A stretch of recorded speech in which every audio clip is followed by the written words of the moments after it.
சில விஷயங்களை நான் சொல்ல போகிறேன். இது உங்களுக்கு விட்டலாச்சாரியார் படம் மாதிரி இருக்கும். நம்ப முடியாமல் சில கருத்துக்கள் வரலாம். ஆனால் நான் அனுபவித்ததை உங்களுக்கு சொல்லாமல் இருக்கக்கூடாது என்பதற்காக நான் சொல்லுகிறேன். அதுக்கு தானே நான் நம்பினால் நம்புங்கள் என்று சொல்லியே அதுக்கு ஒரு தலைப்பிட்டு சக்தி ஒலிக்கு எழுதியிருக்கிறேன் அந்த காலத்தில். அப்போ ஒரு முறை பழனியில் பழனி மலை இடும்பன் மலைன்னு ஒன்று இருக்குது. அதுக்கு இடையில் இடும்பன் பாதைன்னு ஒன்று இருக்குது, ஒரு காட்டு பாதை. இன்றைக்கி எல்லாம் கட்டடங்கள் ஆயிடுச்சு. நான் பங்குனி உத்தர கச்சேரி அதை கேட்டுட்டு இரவு 12 மணி வாக்கில் அந்த இடும்பன் பாதை வழியாக வந்து கொண்டு இருக்கிறேன். அப்படி வரும்பொழுது ஒரு இடத்துல அந்த பகுதியில் என்னன்னு கேட்டால், சில சமயத்தில் போஸ்ட்மார்ட்டம் பண்ணக்கூடிய உடலை கொண்டு அங்கே போட்டுருவாங்க. இது தெரியும். ஆனால் ஏதோ ஒரு தைரியத்தில் அம்மா இருக்குங்கிற தைரியத்தில் அப்படியே நான் நடந்து வந்து கொண்டு இருந்தேன். குறுக்கே ஒருத்தன் உட்கார்ந்துருந்தான். அவன் சொல்கிறான், ஏய் இதை தாண்டி போகாத நில்லுங்கிறான் என்னை பார்த்து. ஏன்னா இப்படி சொல்கிறானே அப்படி சொன்ன. அவன் சொல்கிறான், கதாயுதத்தால் உடம்பு பிஞ்சு போச்சு, அடிச்சுவிட்டாங்க, பிஞ்சு போச்சு, அது ஒரு முறை. கட்டாரியால் குத்தப்பட்டு உடம்பு கிழிஞ்சு போனது, அது ஒரு முறை. மாடு முட்டி குடல் சரிந்தது, உடம்பு சின்னாபின்னமாச்சு, அது ஒரு முறை.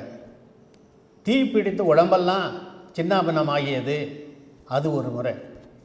வண்டி சக்கரத்தில் அடிபட்டு நசுங்கி போனது ஒரு முறை. இப்போ அரிவாளால் வெட்டப்பட்டு உயிர் போச்சுங்கிறான். எனக்கு பயமாக போச்சு. அவன் இப்படி சொல்கிறானேன்னு பார்த்தா, என்னன்னு கேட்டால் அது ஒரு போஸ்ட்மார்ட்டம் பண்ண உடம்பு, அது மேலே அதனுடைய ஆவி உட்கார்ந்துட்டு இதை சொல்லுது. நான் உடனே டாலரை பிடிச்சிக்கிட்டு மூலமந்திரத்தை சொல்கிறேன். 7 பிறவியிலும் கொடூரமாக நான் செத்து போயிருக்கேன் அப்படிங்கிறான். 7 பிறவியிலும் கொடூரமாக செத்து போயிருக்கேன். முனிவர் ஒரு காலத்தில் எனக்கு சாபம் கொட்டார். என்ன கொடுத்தார்னா, நீ உடலை அறுபட்டு தான் செத்து போவேன்னு பல பிறவிக்கு முன்னாடி சாபம் கொடுத்தார். அந்த சாபத்தினால் நான் இப்படி அடிபட்டு இருக்கேன். 7வது பிறவி முடிஞ்சதும் ஆதி பராசக்தி அம்சமான சித்தரால் பாவ விமோச்சனம்னு எனக்கு சொல்லியிருக்கிறாரு அப்படின்னு சொன்னேன்.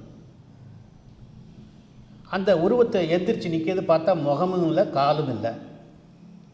உடனே என்னை ஒரு கை பிடிக்குது. நான் நடுங்கிட்டு இருக்கேன், வேர்த்து வடிக்குது. என்ன ஒரு கை பிடிக்குது.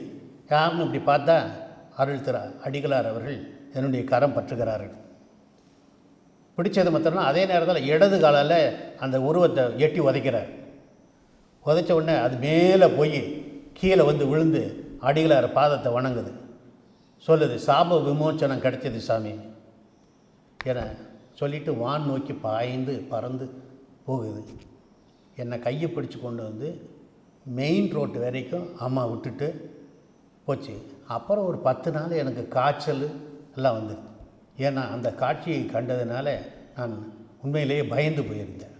அப்போ ஒரு ஆவியை நீக்கியது மட்டுமல்ல, அந்த மக்களுக்கு பாப விமோச்சனம் என்று சொல்லக்கூடியதும் கொடுத்தது அடிகளார். அதனால தான் அம்மா அவர்கள் பல இடங்களில் சொல்லுவது, நம் முன்னோர்களுக்கு அதை செய் இதை செய்யின்னு சொல்லும் பொழுது அவர்களுக்கு பாப விமோச்சனம் நடைபெறுகிறது என்பதை நான் சொல்லுகிறேன். ஓம் சக்தி மேல்மருவத்தூர் ஆதிபராசக்தி சித்தர் பீடத்தின் அதிகாரப்பூர்வமான மேல்மருவத்தூர் சித்தர் பீடம் யூடியூப் சேனலை சப்ஸ்கிரைப் செய்து எங்களுடன் இணைந்திருங்கள். மேலும் மற்றவர்களும் பயன்பெற இந்த லிங்கை ஷேர் செய்யுங்கள். ஓம் சக்தி.